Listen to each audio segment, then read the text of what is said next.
Seri 4 Pedang Kayu Harum. Pendekar Lembah Naga. Cerita, Ho Ping Hu. Audiobook, novel silat. Bab 64. Sudah menjadi kebiasaan kita pada umumnya, untuk selalu menilai perbuatan-perbuatan kita yang sudah lalu, menimbulkan penyesalan, rasa takut, dan sebagainya. Bahkan telah kita terima sebagai sesuatu yang benar dan mutlak penting bahwa penyesalan akan penguatan yang lampau dapat menyadarkan kita dan membuat kita tidak lagi melakukan perbuatan yang kita anggap keliru dan yang mendatangkan penyesalan itu. Akan tetapi, benarkah ini? Benarkah bahwa penyesalan dapat membersihkan kita dari perbuatan sesat di masa mendatang? Penyesalan selalu datang kalau perbuatan itu sudah dilakukan. Dan biasanya, seperti yang dapat kita lihat setiap hari, di sekeliling kita, dalam kehidupan masyarakat, dalam kehidupan kita sendiri, penyesalan pun akan makin lama makin menipis dan kemudian hilang. Sementara itu, perbuatan kita masih saja penuh dengan kesesatan. Kemudian, setelah menilai dan mengingat, timbul penyesalan kembali. Perbuatan sesat dan penyesalan hanya susul-menyusul belaka, seperti dalam lingkaran setan yang tiada putus-putusnya. Seperti kalau kita makan makanan yang pedas, yang terasa enak segar di mulut namun sesungguhnya tidak baik bagi perut. Ketika makan amatlah enaknya sehingga kita yang terlalu mementingkan keenakan itu tidak lagi ingat kepada perut kita sendiri. Baru setelah perut kita sakit melilit-lilit, kita merasa menyesal dan sadar bahwa terlalu banyak makanan pedas itu tidak baik untuk perut. Namun, penyesalan ini dalam sedikit waktu sudah terlupa lagi kalau kita menghadapi makanan pedas yang segar enak bagi mulut itu. Kenyataannya demikianlah. Pengejaran kesenangan membuat kita buta dan baru setelah kesenangan itu terdapat lalu timbul hal-hal yang tidak menyenangkan, seperti segala macam kesenangan yang memiliki muka ganda sehingga senang dan susah tak terpisahkan, lalu timbul penyesalan. Jadi penyesalan itu pada hakikatnya timbul karena akibat dari kesenangan itu mendatangkan kesusahan kepada kita. Jadi bukanlah si perbuatan sesat itu sendiri yang kita sesalkan, melainkan si akibat yang buruk dari perbuatan yang mendatangkan kesenangan itu.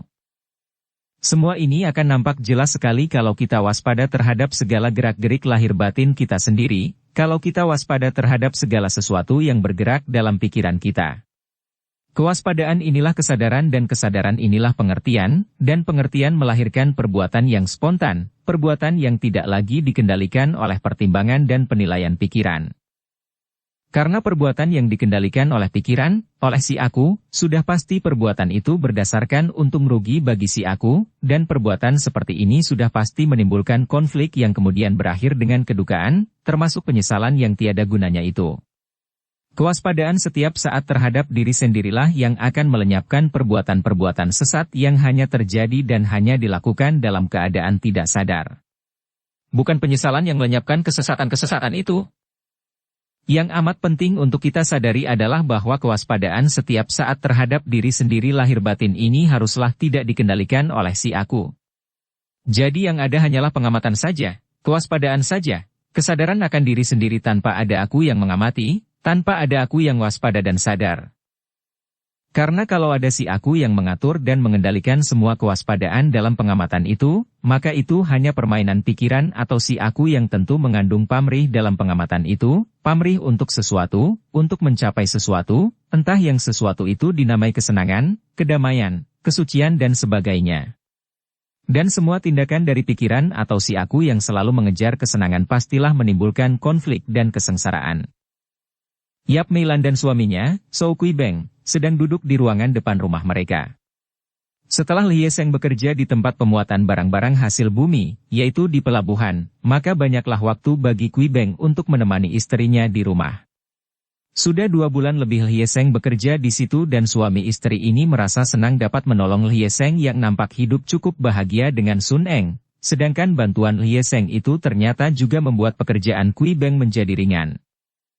Sejak tadi suami istri ini memandang kepada pemuda yang berdiri di atas jalan raya depan rumah gedung mereka itu. Pemuda itu tampan dan gagah, bertubuh tinggi tegap, memakai jubah kulit macan dan sebuah topi yang indah dari bulu rubah dan dihiasi bulu burung yang berwarna biru keemasan.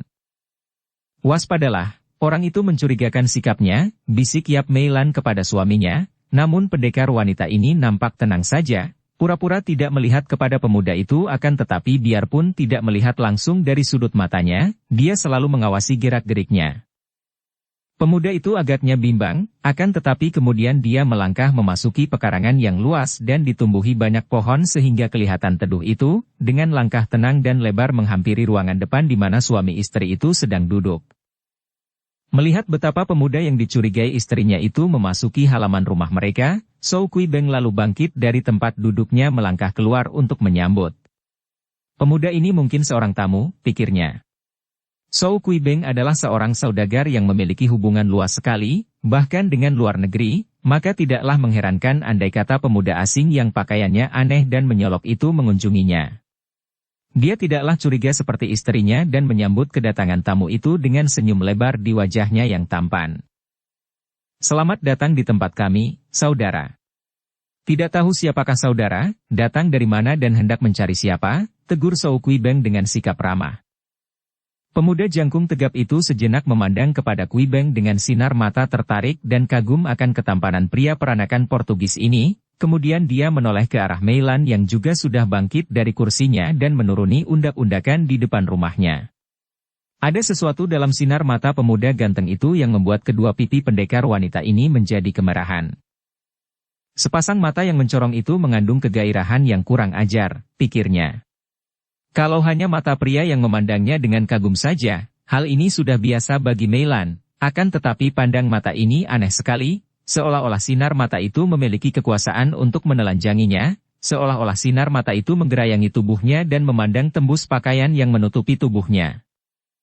Pemuda tampan itu tidak menjawab pertanyaan yang diajukan secara sopan dan hormat oleh Zhou Kuibeng, melainkan kini dia memutar tubuh menghadapi Meilan. Lalu terdengar dia bertanya dengan suara langsung dan lantang, sedikit pun tidak menunjukkan sikap sopan seperti patutnya seorang pria terhadap seorang wanita yang tidak pernah dikenalnya.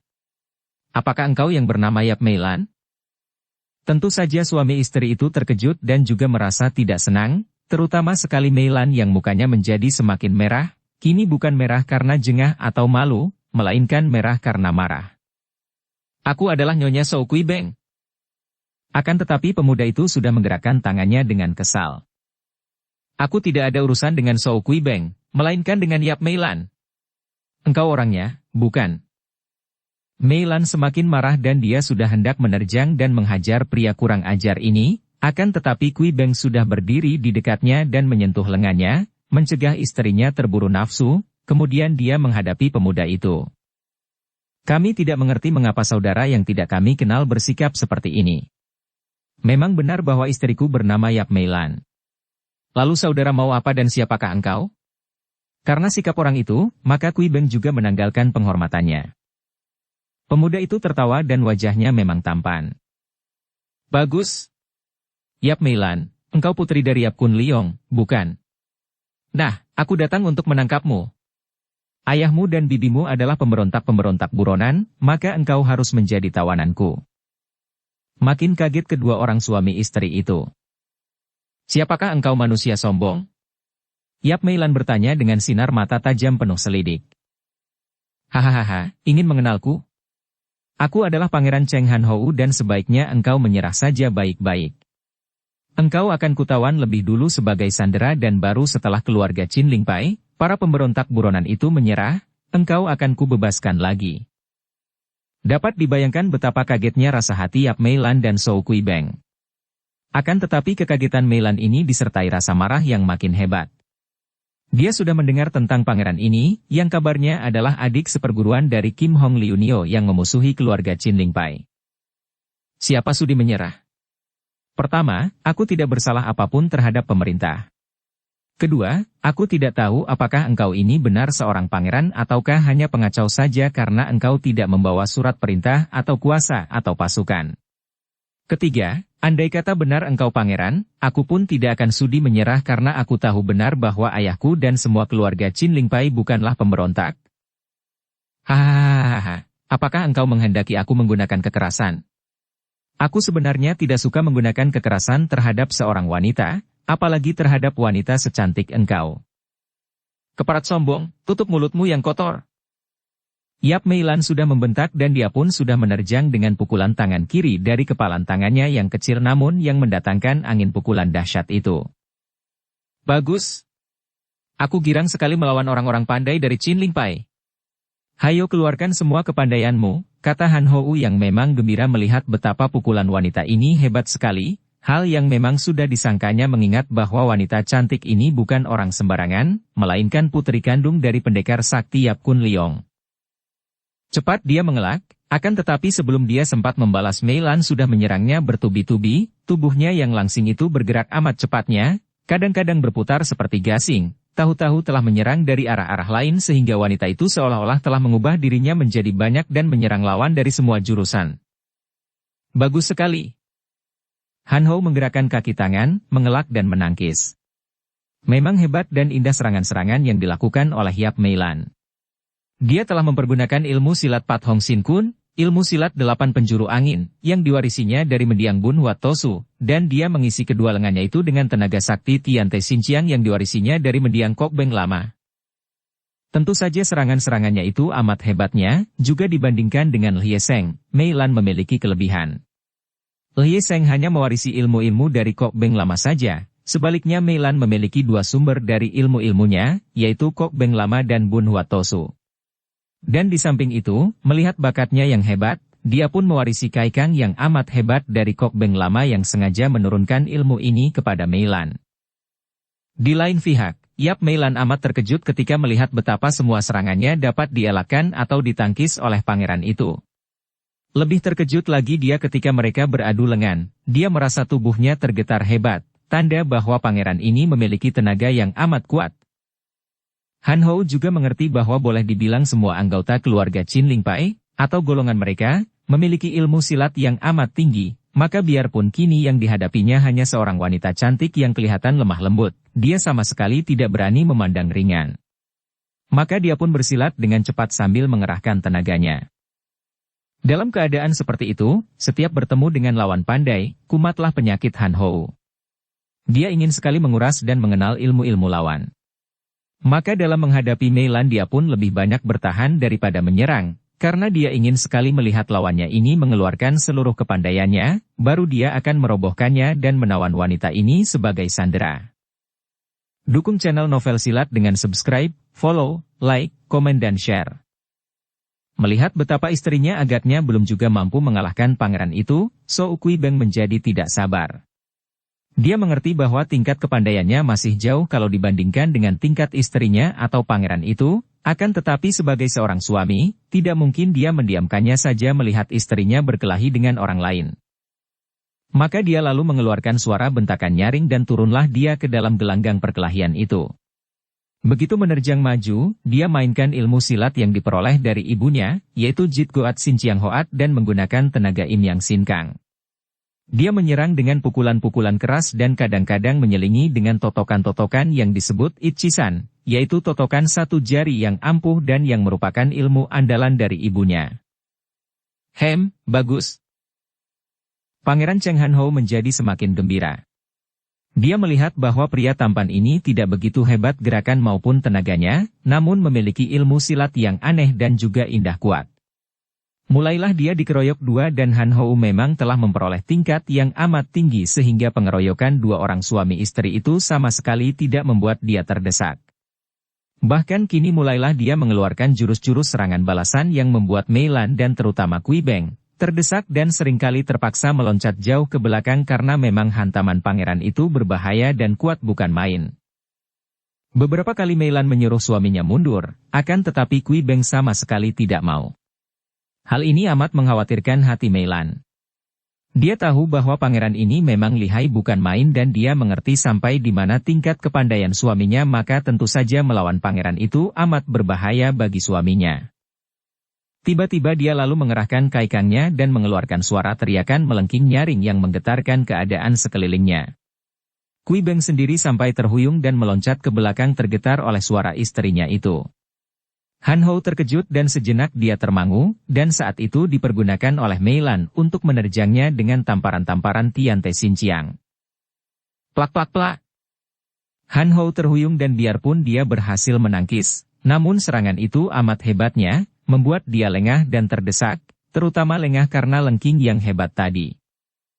Akan tetapi pangeran ini segera membuat gerakan aneh dan tahu-tahu tubuhnya sudah berjungkir balik dan tiba-tiba Meilan menjerit dan cepat meloncat jauh ke belakang karena tanpa diduga-duganya, ada kaki yang menyerang ke arah ubun-ubun kepalanya dengan hebatnya karena pangeran itu tahu-tahu sudah berjungkir balik dengan aneh. Hahaha. Han Ho tertawa dan dia pun meloncat dan berdiri seperti biasa lagi. Untuk menghadapi suami istri itu, dia tidak perlu menggunakan ilmu simpanannya. Kalau tadi dia terpaksa mempergunakan jurus Hokte Sin Kun adalah karena dia terkejut dan terdesak oleh pukulan-pukulan sakti wanita cantik itu. Lebih baik engkau menyerah saja, Yap Meilan, dan mengingat akan kecantikanmu tentu aku akan bersikap manis kepadamu. Wajah yang cantik itu menjadi semakin merah. Manusia busuk, bentaknya dan dia pun sudah menerjang lagi, dibantu oleh suaminya yang juga marah karena pemuda itu bersikap dan berbicara kurang ajar kepada istrinya. Pada saat itu, terdengar bentakan nyaring. Manusia dari mana berani mengacau di sini? Bentakan itu disusul menyambarnya sesosok bayangan dan tahu-tahu Lie Seng telah berada di situ dan pemuda ini menerjang dengan pukulan yang amat kuat ke arah dada Han Ho. Han Ho menarik tubuh ke belakang untuk mengelak karena dia mengenal pukulan ampuh. Melihat Lie Seng sudah datang membantu, Shou Kui Beng meloncat dan menyerang dengan tendangan dari atas ke arah pundak kiri Han Ho. Akan tetapi pangeran ini sudah siap sedia, lengan kirinya menyampok dan ketika kaki Kui Beng tertangkis, tubuhnya terlempar dan terpelanting. Tentu dia akan terbanting keras kalau tidak segera disambar lengannya oleh Meilan. Lie Seng terkejut sekali melihat betapa mudahnya orang itu mengelak dari pukulan-pukulannya yang hebat tadi dan betapa mudahnya pula dia membuat tendangan Kui Beng selain gagal juga membuat Kui Beng terlempar. Tahulah dia bahwa lawan ini bukan orang sembarangan, apalagi dia melihat sendiri betapa sucinya dan suami sucinya tidak mampu mengalahkannya. Pengacau, siapakah engkau? Bentaknya. Sute, dia adalah Pangeran Cheng Han Hou, datang untuk menangkap aku katanya. Kata Meilan yang sudah siap untuk menggempur lagi. Hatinya besar dengan munculnya sutenya karena dia maklum bahwa agaknya kepandaiannya sendiri tidak akan mampu menandingi lawan. Kalau sutenya ikut membantunya, dia yakin akan dapat mengalahkan pangeran yang benar-benar amat lihai ini.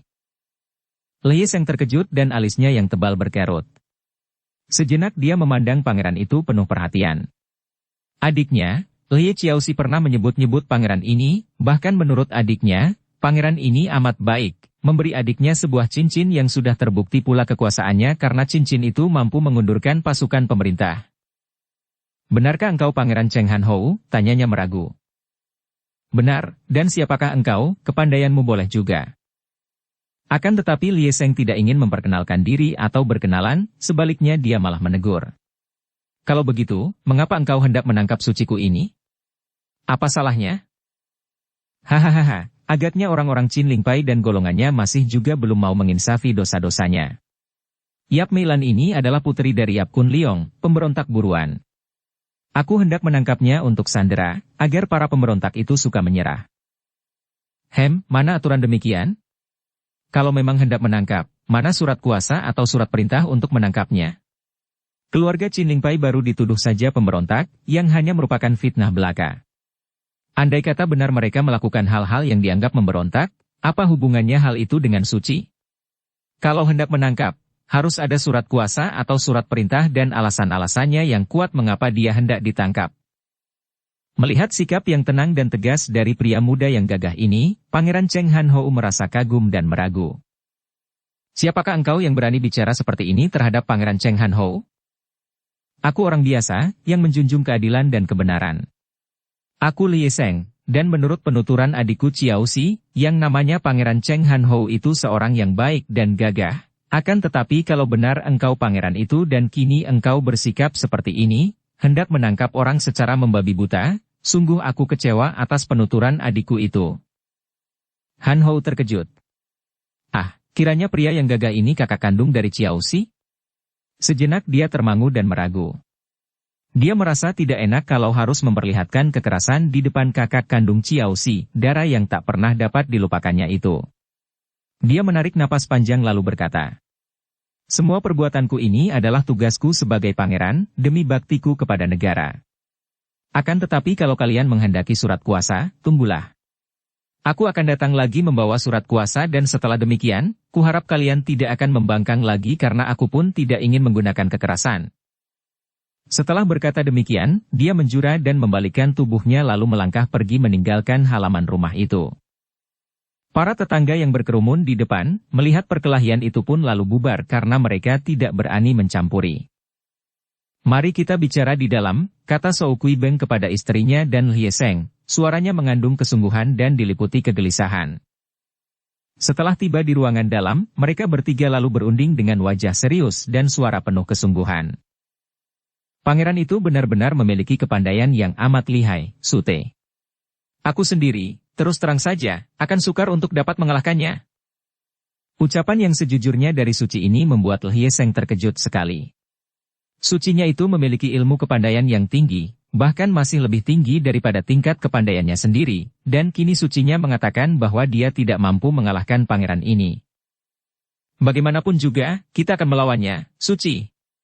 Biarlah aku akan membantu Suci, kurasa dengan majunya kita berdua, tidak mungkin dia akan dapat banyak berlagak, kata Lye Seng, masih merasa terkejut. Akan tetapi Shou Kuibeng menggeleng kepala dan menarik napas panjang. Hendaknya kalian berdua ingat bahwa yang kalian hadapi bukanlah seorang tokoh Kang Ou yang dapat dihadapi dengan tenaga dan ilmu silat. Akan tetapi kalau benar dia itu seorang pangeran yang memiliki kekuasaan besar, dan mengingat pula akan keadaan keluarga Qin Lingpai yang dianggap pemberontak buronan oleh pemerintah, kita harus berhati-hati. Kita tentu saja dapat melawan musuh-musuh dari dunia Kang Ou dengan tenaga dan kekerasan, akan tetapi tidak mungkin kita dapat melawan pemerintah. Melihat wajah suaminya penuh kegelisahan itu, Mei Lan jadi ikut khawatir.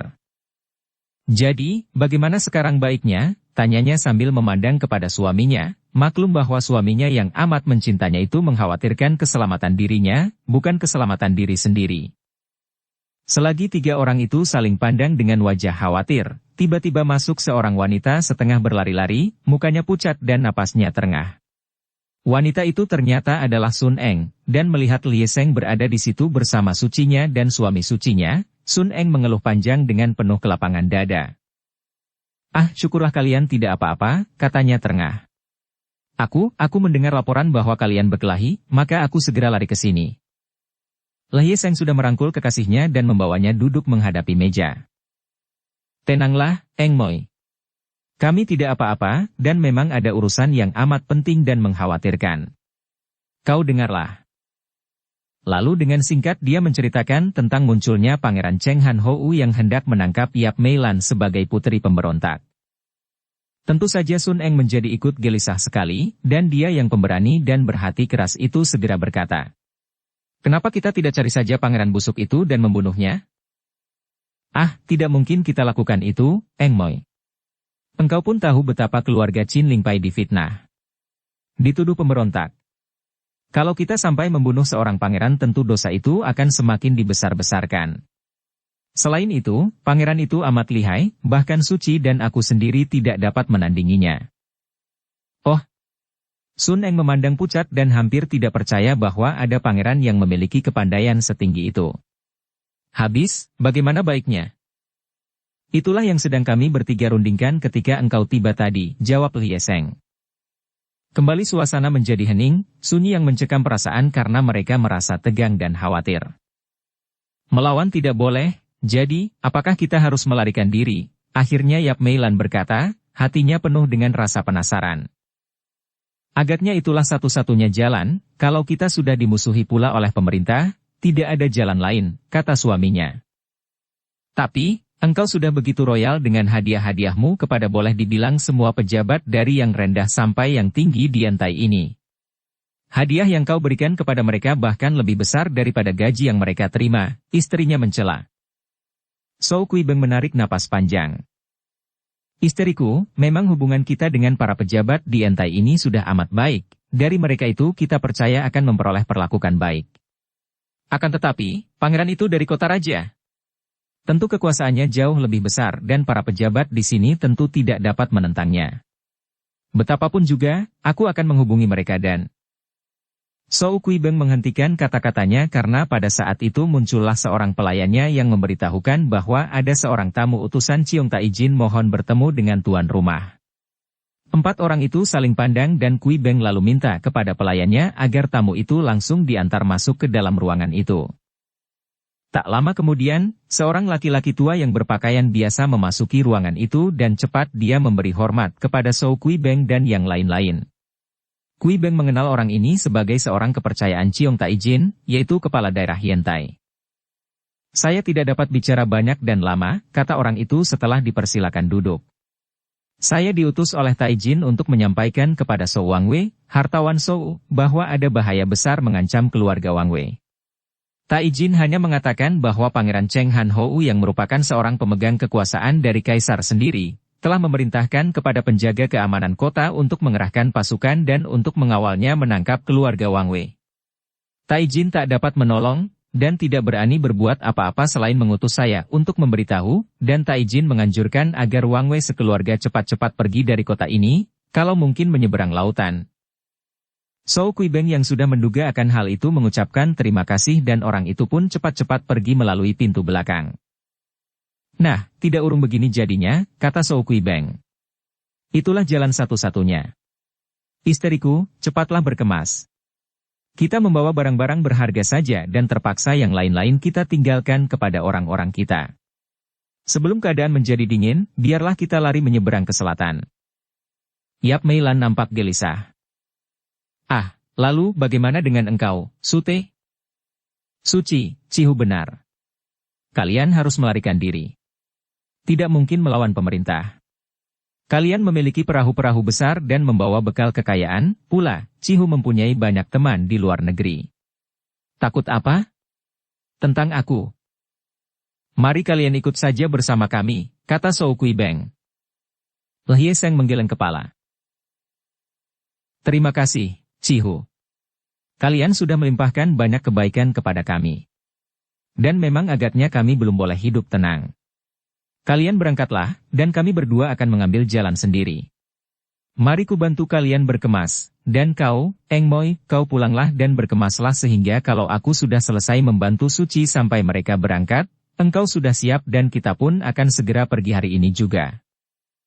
Sun Eng memandang kepada Mei Lan yang juga memandangnya. Kedua orang wanita ini saling pandang dan biarpun keduanya adalah wanita-wanita perkasa yang tidak berwatak cengeng atau lemah, namun menghadapi perubahan hidup yang tiba-tiba itu mereka menjadi terharu dan akhirnya Sun Eng menubruk Mei Lan dan keduanya berpelukan dan menangis. Enci, hati-hatilah di jalan, Sun Eng berkata. Engkau pun berhati-hatilah, adik Eng, mari kau ikut ke kamar, engkau harus membawa bekal. Mei Lan menarik tangan Sun Eng memasuki kamarnya dan memberi banyak perhiasan-perhiasan berharga kepada Sun Eng yang menerimanya dengan terharu hatinya. Akhirnya, dengan hati berat Sun Eng meninggalkan gedung itu untuk berkemas pula. Sedangkan Lhie Seng sibuk membantu sucinya dan Cihunya berkemas lalu mengangkuti barang-barang ke sebuah perahu besar milik Shou Kui Beng yang sudah dipersiapkan. Kui Beng mengumpulkan orang-orangnya dan menunjuk beberapa orang untuk mengatur perusahaannya. Persiapan itu dilakukan secepatnya dan lewat tengah hari berangkatlah perahu itu meninggalkan pelabuhan, melakukan pelayaran ke selatan. Lhie Seng berdiri di pantai dan melambaikan tangan yang dibalas oleh sucinya dan Cihunya. Dia berdiri memandang sampai perahu itu hanya merupakan titik hitam. Teringatlah dia kepada Sun Eng dan cepat dia berjalan pulang. Dia dan Sun Eng juga harus pergi secepatnya, karena kalau nanti pangeran itu mencari dan tidak menemukan Mei Lan dan Kui Beng, tentu pangeran itu menjadi marah dan akan mencarinya. Akan tetapi, ketika tiba di rumah, dia melihat rumahnya sunyi dan kosong. Sun Eng tidak dapat ditemukan di dalam rumah itu. Memang dia melihat buntalan-buntalan, dan nampak bekas-bekas Sun Eng berkemas. Anehnya, perhiasan-perhiasan pemberian Yap Mei Lan pun ditinggalkan oleh Sun Eng di dalam buntalan pakaiannya yang diletakkan di atas meja. Jantung Lhie Seng mulai berdebar penuh kekhawatiran ketika dia menemukan sesampul surat di atas buntalan pakaiannya. Dengan jari-jari gemetar dibukanya sampul surat itu dan wajahnya makin pucat ketika dia membaca surat tulisan tangan Sun Eng. Kanda Lhie Seng tercinta. Terbuka kesempatan untuk melakukan sesuatu demi keselamatanmu dan keluargamu. Pangeran itulah yang menjadi sumber malapetaka bagi keluargamu. Maka tiba saatnya bagi kita untuk berpisah. Perkenankan aku menunjukkan harga diriku, Koko. Aku harus melakukan sesuatu untuk menyelamatkan keluarga Chin Ling Pai. Kalau aku gagal menempuh jalan halus, akan kucoba membunuh pangeran itu. Selamat tinggal, Koko, aku selamanya cinta padamu dan kedekatanku sekali ini pun karena cintaku kepadamu. Yang mencinta selamanya, Sun Eng. Eng Emoi. Lhie Seng mengeluh. Ingin dia menjerit, dan ingin dia mengejar, memaksa Sun Eng kembali kepadanya. Akan tetapi kemana dia harus mencarinya? Apakah yang akan dilakukan oleh gadis itu? Sejenak dia termangu, terduduk di atas kursi dengan muka pucat dan mata tak bersinar. Dia mengingat-ingat apa yang menyebabkan Sun Eng mengambil keputusan nekat seperti itu. Nekat dan berbahaya. Kemudian dia mengerti. Selama ini Sun Eng merasa rendah diri, merasa tidak patut menjadi jodohnya, apalagi melihat kebaikan yang dilimpahkan oleh Mei Lan dan suaminya kepada mereka berdua. Kini, mendadak muncul pangeran itu yang bukan hanya merupakan musuh besar keluarga Qin Lingpai, juga pangeran ini yang menyebabkan keluarga Mei Lan terpaksa harus melarikan diri, bahkan menghancurkan pula kebahagiaan Sun Eng yang sudah hidup aman tentram bersama Lhie Seng di Entai. Inilah agaknya yang menjadi pendorong besar, dan memang seperti yang ditulis oleh Sun Eng, dia melihat kesempatan baik. Akan tetapi, apa yang akan dilakukan? Membunuh pangeran itu? Ah, lamunan kosong belaka dan sama dengan membunuh diri. Lalu apa? Apa yang dilakukan oleh kekasihnya itu? Sun Eng. Eng Moi. Lhie Seng mengeluh dan tanpa memperdulikan buntalan-buntalan itu, dia meloncat keluar dan dengan nekat dia lalu mencari keterangan di mana adanya Pangeran Cheng Han Ho.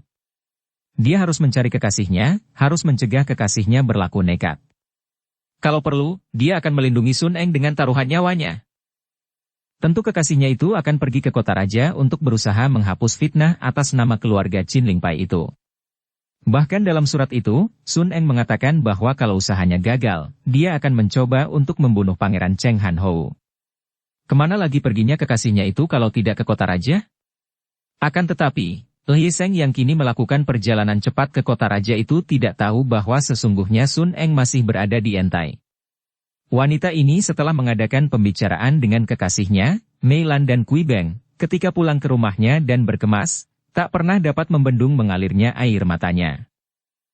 Mei Lan dan Kui Beng demikian baik kepadanya, dan sekarang mereka itu menghadapi malapetaka. Dan sekarang dia harus bertindak. Tidak mungkin dia diam saja. Sekarang dia harus memperlihatkan baktinya terhadap keluarga Lhie Seng.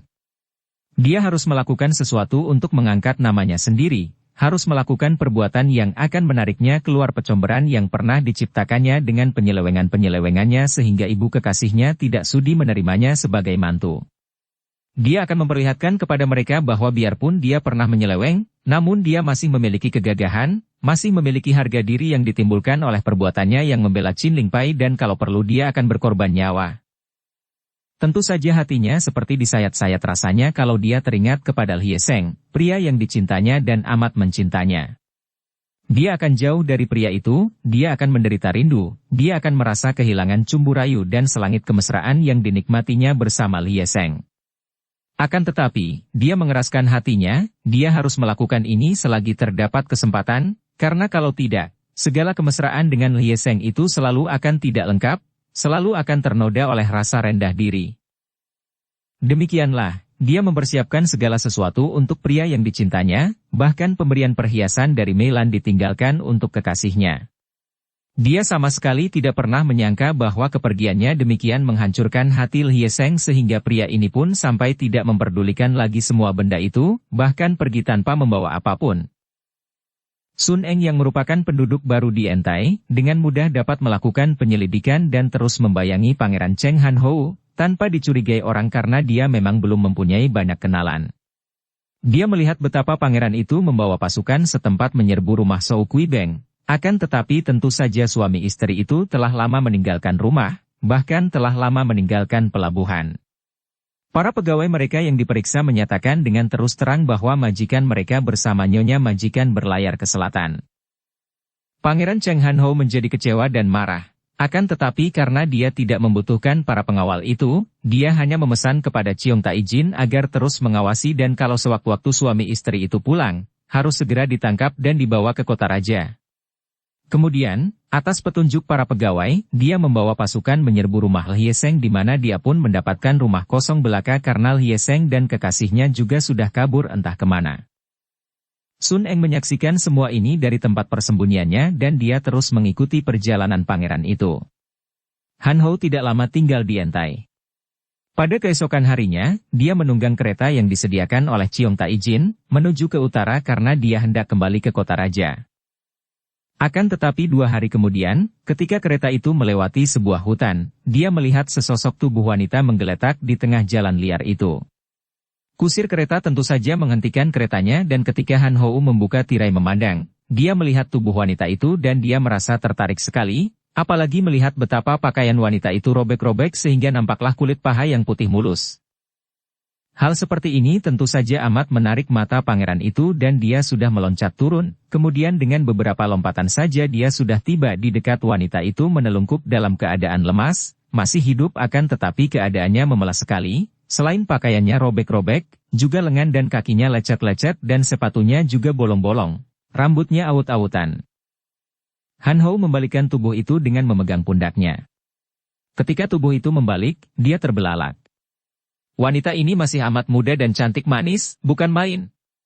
Wajah itu pucat, akan tetapi kulitnya halus sekali dan agaknya tadinya terpelihara baik-baik, dengan alis yang seperti dilukis saja, mata terpejam dengan bulu mata panjang, hidung kecil mancung dan mulut yang menggairahkan, dengan bibir penuh lembut dan lehernya panjang, putih mulus berbentuk indah.